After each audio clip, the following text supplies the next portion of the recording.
Ano naman ito?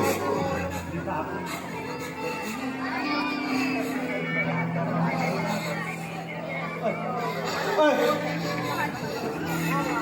Maria! Bakit mo sinasayang ang pabango?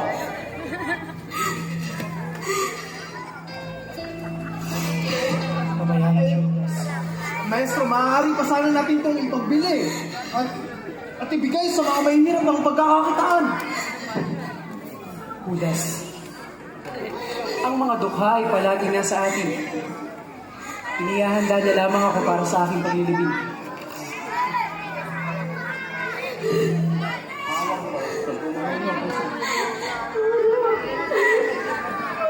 Malabala mo ang aking kapatid sa tinatano.